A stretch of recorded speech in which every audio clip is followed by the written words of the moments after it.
Oggi a Dai Roma News. Mourinho. Questi giocatori non hanno le palle. Le ragazze superano l'Ajax. Intrapresa la via giusta. La Roma svela la propria strategia di sostenibilità. Con Dybala son finiti i tempi cupi. Inizia Dai Roma News.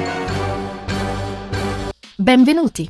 Prima di iniziare ti ricordo di mettere un mi piace e non mancare di iscriverti al nostro canale.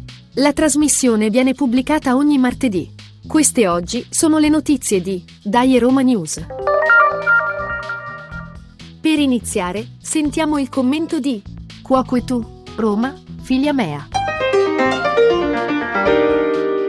Oggi inizio con un commento della scorsa conferenza stampa del nostro tecnico Mourinho, che ha detto: in passato ho avuto squadre in cui la gang di banditi godeva nel giocare di più fuori casa, e dentro il pullman provocavano i tifosi prima di arrivare allo stadio. Qui invece c'è gente alla quale piace il conforto di casa, perché quando esce, gli manca la mamma o la nonna che gli faccia il dolce. Se queste sono le parole di un allenatore, che nella sua lunga carriera è sempre riuscito a far rendere ogni calciatore 1000 volte il suo valore, vuol dire che siamo messi veramente male. Se in questi 3 anni, Mourinho non è riuscito a modificare la mentalità di questa squadra, ritengo che sarà dura per chiunque nel prossimo futuro. Del resto è da più tempo che ripeto che la Roma è composta prevalentemente da calciatori, che definire schiappe è fare un torto alle reali schiappe. Calciatori che secondo i giovani giornalisti e cronisti, non hanno i cosiddetti attributi. A Roma si usa un altro vocabolo. Non hanno le palle. Detto questo, ancora non mi capacito di come Mourinho sia riuscito a vincere una coppa, e a portarci ad un'altra finale. E allora, Cuoco tu Roma, figlia mea? Riuscirai a diventare una squadra con le palle? Grazie, e alla prossima. La scorsa settimana, le ragazze della Roma hanno battuto per 3-0 la squadra dell'Ajax, nell'incontro disputato a Roma sul campo della Giornato Trefontane, valevole per la Women's Champions League. La partita si è disputata in notturna, grazie al nuovo impianto di illuminazione, realizzato anche con il contributo della società giallorossa. Per la Roma, le reti sono state realizzate da una doppietta di Valentina Giacinti, e con un'altra rete di Manuela Giuliano, la quale è andata in gol per la 5ª partita consecutiva.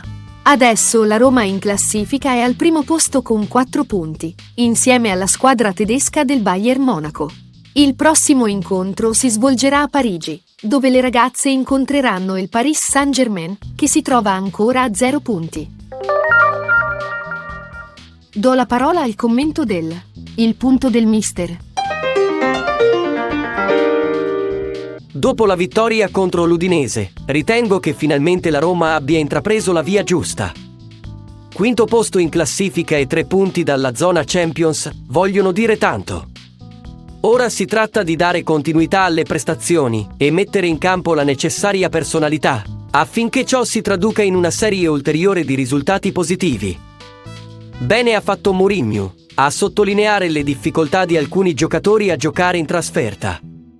Le espressioni che ha usato il nostro sono sicuramente un po' pittoresche, ma hanno reso l'idea. Sarà sicuramente uno sprone, che verificheremo già domenica prossima in casa del Sassuolo. Le sensazioni sono positive, la squadra adesso gioca bene, l'azione di gioco è abbastanza fluida, e quando si mettono in moto i fuoriclasse in attacco, è proprio un bel vedere. Speriamo anche nel recupero degli infortunati, Smalling su tutti, tanto che mi viene voglia di chiedere: ma che fine ha fatto il nostro difensore più forte? Bene anche il rientro del capitano, la Roma non può fare a meno della sua qualità, questo è chiaro. Bisogna solo che Mourinho gli trovi il giusto posto in campo, e siamo sicuri che non sbaglierà. Sempre forza Roma! La Roma è il primo club che ha scelto di collaborare ufficialmente con la UEFA per costruire la strategia di sostenibilità calcistica 2030, Strength for Unity, e pertanto sta assumendo una posizione di leader per definire le migliori pratiche nel calcio europeo tramite la creazione di questa strategia, come un esempio da seguire per gli altri club.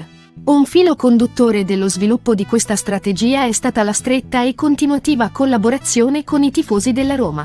Oltre 27.000 romanisti hanno condiviso le proprie opinioni, spiegando in che modo la sostenibilità debba essere integrata nei programmi del club, e queste risposte hanno supportato l'ufficializzazione dei 3 pilastri fondamentali della strategia: la comunità, l'ambiente e la generazione futura.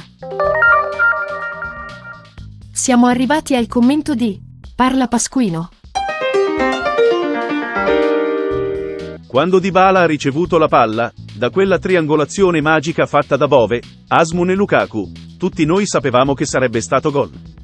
Questa certezza è data dal fatto che quando un calciatore sa giocare a pallone, e Paulo Dybala è un grande calciatore e sa giocare a pallone, e con lui le paure di non farcela, sono ridotte a zero. Difficilmente Dybala diventerà un bandito, termine utilizzato dal nostro allenatore José Mourinho, ma certamente riuscirà sempre ad essere un grande protagonista, e mai un piccolo gregario. A Roma lo sport principale di giornalisti sportivi e di tifosi calciofili è quello di criticare sempre, dalla mattina alla sera, in ogni posto, e su tutte le radio che 24 ore al giorno parlano della squadra della Roma. Ma a mio parere, criticare Dybala perché dallo scorso settembre non realizzava una rete, è come essere insoddisfatti di una giornata di pioggia dopo tante giornate di sole. Avercene altri 10 di Paulo Dybala e siamo certi che tutti insieme potremmo senz'altro tornare a ripetere il nostro carissimo motto. Dai Roma, dai lupi, son finiti i tempi cupi. E con ciò ho detto tutto. E quindi, dai Roma. Siamo giunti al termine di Dai Roma News. Se ti è piaciuta la trasmissione metti un mi piace. Ricorda di seguire le nostre notizie, iscrivendoti al nostro canale. Per riascoltarci, noi pubblichiamo ogni martedì. L'appuntamento è alla prossima edizione.